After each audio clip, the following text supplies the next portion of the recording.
राधे राधे गुरुजी। हाँ। मेरा एक प्रश्न है, मैं बचपन से देखती आ रही हूँ, जो लोग नियम धर्म कर्म से मन से बहुत भक्ति करते हैं उनके जीवन में बहुत कष्ट है। सबके जीवन में कष्ट है जो भी भक्ति करते हैं। मैं भी ठाकुर जी को मानती हूँ, उनके इर्द गिर्द ही मेरे विचार रहते हैं, लेकिन इतने नियम मैं नहीं पालन कर सकती हूँ। जो थोड़ा होता है वो मैं करती हूँ, लेकिन जो ज़्यादा नियम पालन करते हैं इतना कष्ट में रहते हैं, फिर भी उनके साथ तर ब तर उल्टा होता ही जाता है। तो कहते हैं कि ये सब कर्मों का खेल है, उनके कर्म हैं, जैसे वो कभी कुछ पिछले जन्म में किया होगा, कभी इस जन्म में किया होगा, उनका फल है उनका दुख। लेकिन मेरे को ये समझ नहीं आता कि जब कर्म करके फल लेना है, कर्म करके फल लेना है, तो वो भक्ति का उसमें क्या योगदान है, वही मेरे को। और जब भगवान कहते हैं कि मेरी आप भक्ति करोगे तो मैं हर चीज़ से आपको मुक्त कर दूंगा, आपके लिए जीवन आसान कर दूंगा, तो फिर कर्म का दोष कैसे लगेगा, मुझे वो समझ नहीं आता। वाह, सुंदर प्रश्न है, इसलिए ताली बजाओ। सब बैठो आप लोग। अच्छे प्रश्न पूछने चाहिए ऐसे जैसे इन्होंने पूछा। सब बैठो, पहले अगल बगल की बहनें सब बिठाओ। सुनो, इन्होंने पूछा है कि जब कर्म का ही फल भोगना है तो फिर भक्ति करने की क्या जरूरत है। सिंपल ये है। क्यों, सही है? अर्जुन भक्त थे कि नहीं? माइक ले लो, आगे पीछे की मैया बैठ जाओ। अर्जुन भक्त थे कि नहीं? जी। थे ना। लेकिन अर्जुन को भी 12 वर्ष का वनवास जाना पड़ा। 12 साल तक जंगल में रहना कोई सरल काम तो नहीं है। 1 साल अज्ञातवास, जंगल में रहना, किसी के दास दासी बन के रहना सरल काम तो नहीं है। जबकि अर्जुन जैसा भक्त कौन होगा? फिर भी उन्हें कष्ट उठाना पड़ा। भगवान राम तो स्वयं भगवान थे, 14 साल का कष्ट। माता सीता तो साक्षात लक्ष्मी थी, फिर भी दर दर की ठोकर जंगल में लकड़ियां काट काट के बच्चों का लव कुश का लालन पालन किया। इसी प्रकार अब आप कहते हैं कि जब हम भक्ति करें तो फिर कर्म ही का फल भोगना है, तो भक्ति का अर्थ क्या? बात ऐसी है बेटा कि कर्म तो अपनी जगह है, कर्म तो हमें भोगनी है, हमें भी भोगना है, आपको भी भोगना है।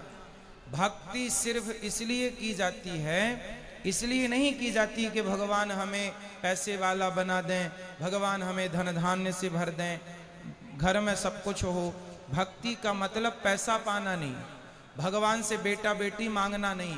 अरे भगवान की भक्ति आपको जो देगी, कोई कर्म में इतनी ताकत नहीं है कि आपको वो दे सके। अब उदाहरण से समझो, विभीषण को लंका का राजा बना दिया, क्या विभीषण का कोई ऐसा कर्म उसे राजा बना सकता था? कर्म अच्छे करता था फिर भी लातें खाता था, रावण लात मार के निकालता था, उसके कर्म का भी उसे दंड मिला। पर भगवान की भक्ति जो की, उस भक्ति का भी फल, कर्मों का फल यदि मिलता है तो भक्ति का फल भी मिलता है। थोड़ा सा देर है। विभीषण को भक्ति का फल मिला। उस कोई व्यक्ति ऐसा कितना कर्म करता कि वो लंका का राजा। भगवान कर्मों के फल को नहीं देखते कि तुमने भक्ति हमारी कितनी की।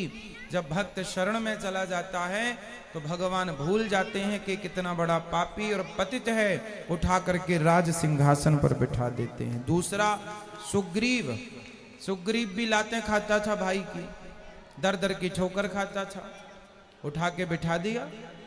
तो भगवान बेटा, भगवान जो दे सकते हैं कोई नहीं। इसलिए गलती हम लोगों की है कि हम उम्मीद क्या करते हैं, हे भगवान हम तुम्हारे इतने बड़े भक्त हैं, तुमने हमें बेटा भी नहीं दिया। हे भगवान हम तुम्हारे इतने बड़े भक्त हैं, रहने को घर भी नहीं दिया। हे भगवान तुम्हारे हम इतने बड़े भक्त हैं, हमारा पति नहीं सुनता, बेटा नहीं सुनता। भगवान की भक्ति का मतलब ये नहीं कि तुम्हारा बेटा सुने, तुम्हारी बेटी सुने, तुम्हारा घर बन जाए। जो भाग्य, सुदामा ने सारी जिंदगी गरीबी देखी है, क्या सुदामा से बड़े भक्त आप और हम हैं? क्या हो सकते हैं? नहीं। लेकिन सुदामा से ज्यादा हमारी शिकायतें हैं। सुदामा की तो एक भी नहीं थी, सारी जिंदगी भीख मांगकर गुजारा किया, सारी जिंदगी भगवान की भक्ति की, और मांगने नहीं गए, 4 मुट्ठी चावल अपनी हैसियत के अनुसार देने गए। जब सारी जिंदगी उन्होंने भक्ति की और फिर भी गरीबी में रहकर शिकायत नहीं की, तब भगवान ने देखा कि भक्त पक्का है। 50 रुपए का घड़ा जो खरीदती हो ना मेरी बहन, उस घड़े को भी कुम्हार हफ्ते भर पकाता है भट्टे में, महीनों तक पकता है वो, कम से कम 10 दिन की आग तो देता होगा, तब जाके वो काले से लाल होता है, माटी पक जाती है तो लाल हो गया। अरे घड़े को भी पकने के लिए आग में उसे डालना पड़ता है। तो भगवान जब अपने भक्त को पकाएंगे तो थोड़ा तो दुखों की आग में तपाएंगे कि देखें कितना कच्चा कितना पक्का। इसलिए हर हाल में गोविंद का स्मरण करो और ये मत कहो कि हमें भगवान से कुछ चाहिए। लोग कहते हैं कि भगवान के भक्तों को दुख मिलता है। अरे जो भगवान का सच्चा भक्त हो जाएगा उसे पता ही नहीं चलेगा कि दुख क्या चीज है, उसे तो सुख ही मिलेगा। गोपियों को भगवान की याद में रोने में भी सुख था, कैसे कहें हम कि ये दुख था। इसलिए जो हो गया उनका वो दुख तो है ही नहीं। दुख तो वो लोग दुखी हैं जो कोठी बंगलों में रहकर भी जो ईश्वर को भूला पड़ा है वो सब दुखी हैं, और जो ईश्वर की शरण में है याद कर रहे हैं सब सुखी हैं। अब उस सुख को आप दुख मान रहे हैं वो अलग विषय है। इच्छाएं ज्यादा है ना बेटा आपके अंदर, इसलिए वो इच्छाएं आपको दुखी बनाती रहती। इच्छाएं छोड़ के एक बार शरण में चले जाओ, वो कभी ना पाया होगा आपने जो शरण में जाकर के प्राप्त हो जाएगा। एक बार सच्चे होकर जाना। गुरुजी एक प्रश्न और है, जैसे मैं आसपास देखती हूँ, मेरे आसपास जीवन में भी देखती हूँ, जो भक्त है चलो उनका मैं समझ गई कि वो दुख है क्यों है, भक्ति का क्या महत्व है, लेकिन जो भक्त को दुख दे रहा है, जो उसको गाली दे रहा है, उसको उस चीज़ का एहसास भी नहीं होता। मुझे नहीं समझ आता वो क्या सोचता है, वो ऐसा क्यों करता है, और उसका पूरा जीवन अच्छे से चल रहा होता है और वो भक्त रो रहा होता है, और उसका पूरा जीवन अच्छे से चलेगा। अगर उसको सजा मिलेगी तो वो भी मरने से कुछ दिन पहले, तो उसका जीवन तो मज़े से गया, और भक्त का पूरा जीवन रोने में या कष्ट में तकलीफ में गया। तो फिर उसका भक्ति न करना या करना, उसमें क्या उसमें अंतर हो गया। फिर वो तो दुख दे के मज़े कर रहा है, अंत में 4 दिन भुगत लिया और फिर चल लिया। वो बेचारा भक्त पूरा टाइम रोता रहता है, गाली जो खाता भक्त होता है ना बेटा, आप किसी भक्त को जाकर पत्थर मारिए, आप किसी भक्त को जाकर के लाठी और जूते से मारिए, तो मारने वाले की तरफ भक्त जब देखता है ना तो वो ईश्वर से प्रार्थना करने लगता है, हे भगवान इसने मुझे जूते मारे हैं, हे भगवान इसने मुझे पत्थर और लाठियां मारी हैं, हे भगवान इसे क्षमा कर देना। क्योंकि भगवान बड़े गुस्से में आ जाते हैं जब कोई भक्त को मारता है।